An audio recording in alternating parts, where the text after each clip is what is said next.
Hello and good morning students, welcome to my Pathshala. My name is Navya. तो as promised रोज़ की तरह आपके लिए बहुत ज़्यादा इंपॉर्टेंट 10 करंट अफेयर के क्वेश्चंस लेकर के आई हूँ, जो कि हर एक एग्ज़ाम के पॉइंट ऑफ व्यू से बहुत ज़्यादा इंपॉर्टेंट है। आप किसी भी एग्ज़ाम की प्रिपरेशन कर रहे हो, ये 10 के 10 क्वेश्चंस आपके एग्जाम्स में आएंगे ही आएंगे। तो कोशिश यही करना कि वीडियो के दौरान एटलीस्ट आपको इन सब के आंसर्स तो अच्छे से याद हो ही जाएं। अब इसको याद करने के टिप्स एंड ट्रिक्स क्या है वो मैं आपको वीडियो के दौरान ही बताऊंगी। तो चलो लेट्स बिगिन। क्वेश्चन नंबर 1 से स्टार्ट करते हैं। कौन सी कंट्री के साथ में इंडिया ने लीड आईटी समिट को होस्ट किया? I will repeat the question. कौन सी कंट्री के साथ में इंडिया ने लीड आईटी समिट को होस्ट किया? अब क्वेश्चन सुन लिया आपने, इसका आंसर वीडियो को पॉज करके मुझे कमेंट सेक्शन में बताओ, ठीक है? उसके बाद में वीडियो को आप रेज्यूम करो और जो मैं इसका करेक्ट आंसर बता रही हूँ उसको सुनो। इससे क्या होगा कि आपको क्विज खेलने में मज़ा आएगा और आपको सारे क्वेश्चंस के आंसर्स इजीली क्वेश्चन के दौरान यानी कि वीडियो के दौरान ही अच्छे से याद हो जाएंगे। तो इंडिया ने कौन सी कंट्री के साथ में मिलकर लीड आईटी समिट को होस्ट किया? सो द आंसर इज स्वीडन।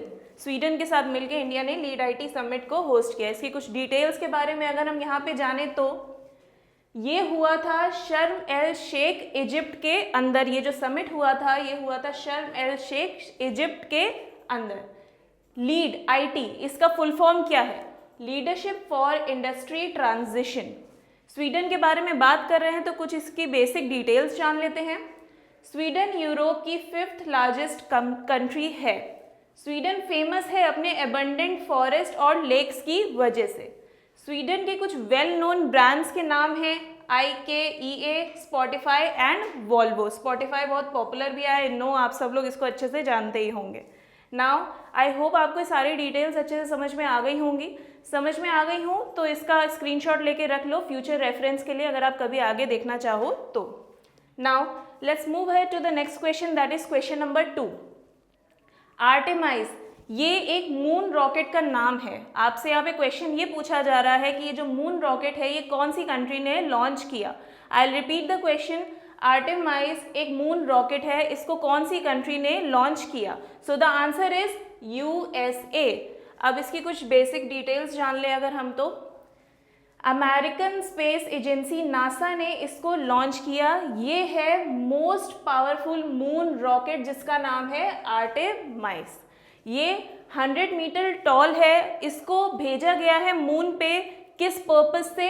वहाँ पे एस्ट्रोनॉट कैप्सूल को सेंड करने के लिए इसको लॉन्च किया गया है, जो कि 100 मीटर लंबा रॉकेट है। अब USA के बारे में बात कर रहे हैं तो कुछ इसकी बेसिक डिटेल्स जान लेते हैं। USA का ऑफिशियल नेम है United states of America. I know ये आप सबको पता होगा बट स्टिल आपको ये बताना मेरा फर्ज था। इसकी कैपिटल है वॉशिंगटन DC। अगर हम USA के कुछ माउंटेन्स के बारे में बात करें, कुछ मेजर माउंटेन्स के बारे में, तो वो है रॉकी माउंटेन्स और एपेलेचाइन माउंटेन्स। अगर हम वहाँ की कुछ मेजर रिवर्स के बारे में बात करें तो वो है मिसिसिपी, मिसौरी और कोलोराडो। आई होप आपको ये सारी डिटेल्स अच्छे से समझ में आ गई होंगी। Now let's move ahead to the next question, that is question number 3। कौन सा अकाउंट एक बैंक होल्ड करती है अपने अंडर किसी और फॉरेन बैंक के बिहाफ पे? आई विल रिपीट द क्वेश्चन। कौन सा अकाउंट, उस अकाउंट का नाम क्या है जिसको एक बैंक होल्ड करती है अपने अंडर दूसरे यानी कि फॉरेन बैंक के बिहाफ पे? So the answer is option number B, that is vostro account को होल्ड करती है एक बैंक दूसरे बैंक के बिहाफ पे। यूनियन बैंक ने अप्रूवल दिया था 9 बैंक्स को कि वो अपने अंडर स्पेशल वॉस्त्रो अकाउंट को ओपन कर सकते हैं, जिसमें से 3 बैंक्स ने इस अकाउंट को ओपन किया है, जिसके कुछ नाम है। एक बैंक ने इसको यूको बैंक कैलकाटा की ब्रांच के साथ में ओपन किया है, साथ ही साथ इसको VTB और एसबर बैंक ने भी अपने ओन ब्रांचेस में ही इसको स्टार्ट किया है यानी कि ओपन किया है। ये इंडिया के एक्सपोर्ट को रशिया की तरफ फैसिलिटेट करने के लिए भी यूजफुल है। नाउ आई होप आपको ये डिटेल्स अच्छे से समझ में आ गई होंगी। Now let's move ahead to the next question, that is question number 4। India की G20 प्रेसिडेंसी 2023 की थीम क्या है? I will repeat the question. India की G20 प्रेसिडेंसी 2023 की थीम क्या है? So the answer is option number A, that is one earth, one family and one future. Answer, correct answer is option number A. अब इसकी कुछ details अगर हम जाने तो India will assume G20 presidency एक साल के लिए। Let me repeat this, India जो है G20 प्रेसिडेंसी को एक साल के लिए होल्ड करेगा। इसकी स्टार्टिंग होगी December 1, 2022 से। अभी फिलहाल ये इंडोनेशिया के अंडर इसकी प्रेसिडेंसी है और इंडिया ने ऑलरेडी इंडोनेशिया से इसको टेक ओवर कर लिया है। One earth, one family, one future, ये एक महाउपनिषद एंशियंट संस्कृत टेक्स्ट से लिया गया है। इसका एक जो अनुवाद है वासुदेव कुटुंबकम। आप इसको G20 समिट 2023 के लोगो में भी देख सकते हैं। One earth, one family, one future, इसका जो अनुवाद है संस्कृत में वो है वासुदेव कुटुंबकम।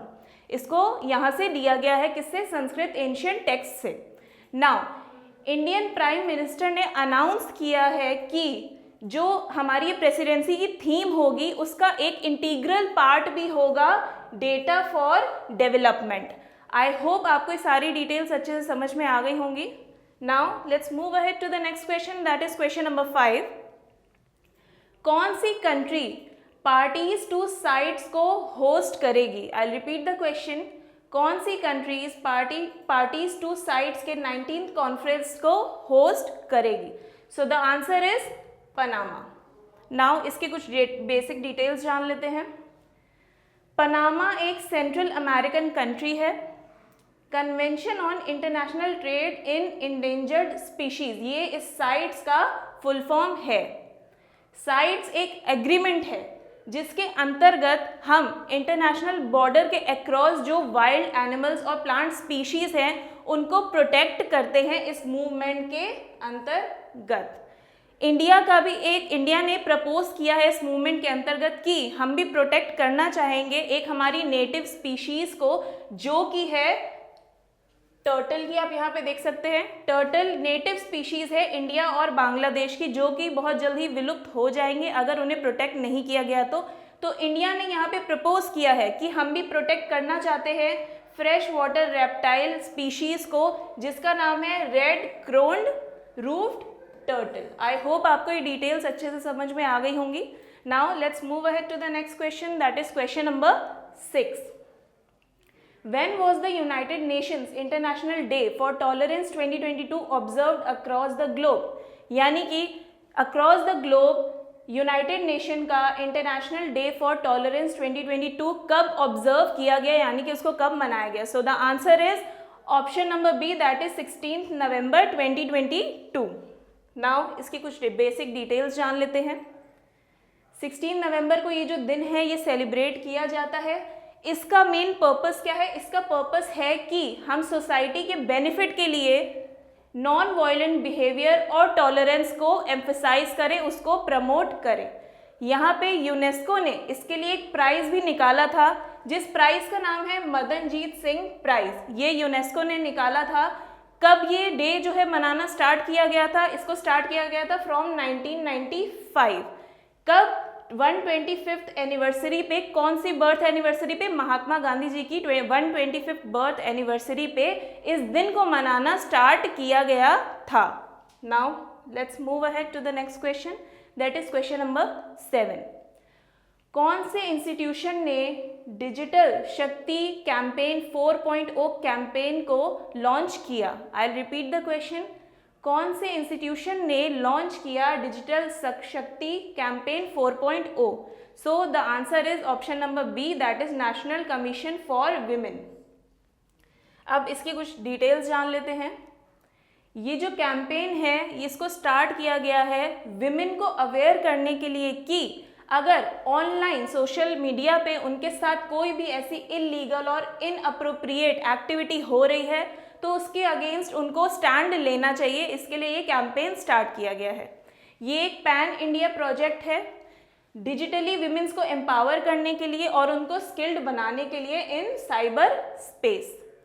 डिजिटल शक्ति कैंपेन को लॉन्च किया गया था in 2018 in collaboration with cyber peace foundation and Meta.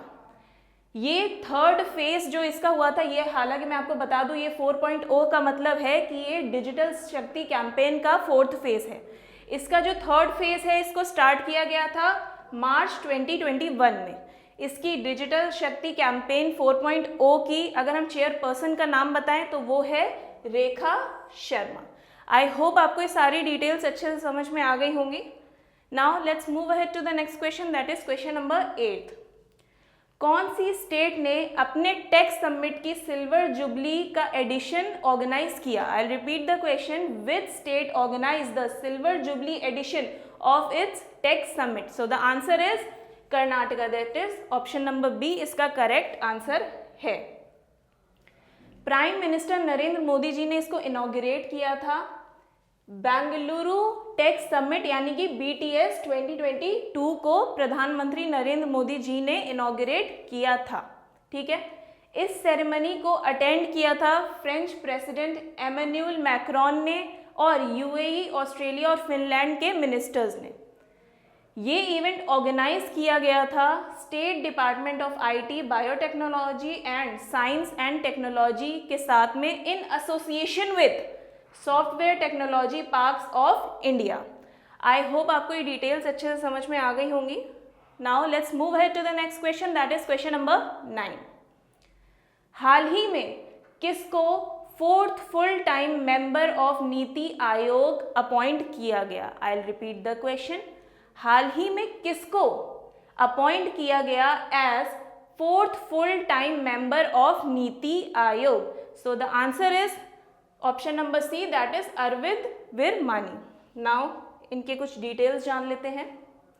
ये एक सीनियर इकोनॉमिस्ट भी हैं। आपको मैं बता दूं, ये फाउंडर चेयरमैन भी थे of non profit public policy organisation, that is foundation for economic growth and welfare. इन्होंने एज चीफ इकोनॉमिस्ट एडवाइजर भी काम किया है इन मिनिस्ट्री ऑफ फाइनेंस। कब से कब तक? 2007 से 2009 तक। अभी प्रेजेंट में ये नीति आयोग के 3 मेंबर्स में से एक हैं। इनके जो 3 मेंबर्स हैं, इनके नाम मैं बता देती हूँ आपको, doctor VK Saraswat, professor Ramesh चांद एंड डॉक्टर VK पॉल। और इसके ये क्या हैं? इसके ये चेयरपर्सन है, फुल टाइम मेंबर बन चुके हैं। Now let's move ahead to the last question, that is question number 10।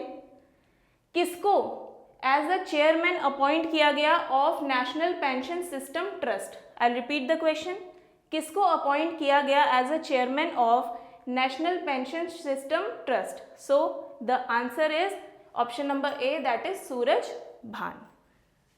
इसकी कुछ बेसिक डिटेल्स अगर हम जान ले तो pension fund regulatory and development authority ने अपॉइंट किया सूरज भान को chairman of national pension system trust. ठीक है, ये जो ट्रस्ट है ये रिस्पॉन्सिबल है फंड्स को मैनेज करने के लिए।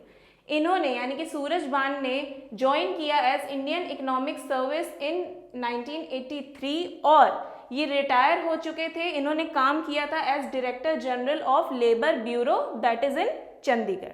आई होप आपको 10 के 10 क्वेश्चन अच्छे से समझ में आ गए होंगे। वीडियो इन्फॉर्मेटिव लगा हो तो नेक्स्ट वीडियो ज़रूर देखना, वो भी बहुत ज़्यादा इन्फॉर्मेटिव होने वाला है। रोज़ सुबह 7 बजे ट्यून इन करो माय पाठशाला में और ये 10 के 10 क्वेश्चंस अच्छे से सुनो, याद करो, ये आपके एग्जाम में बहुत ज़्यादा काम आएंगे। सो यार नाउ वीडियो पसंद आया तो लाइक शेयर कमेंट सब्सक्राइब सब करना है आपको, सारी अच्छी चीज़ें कर लेना। This is me Navya signing off, मिलती हूँ आपसे अपने नेक्स्ट वीडियो में। Till then what, till then bye bye, take care.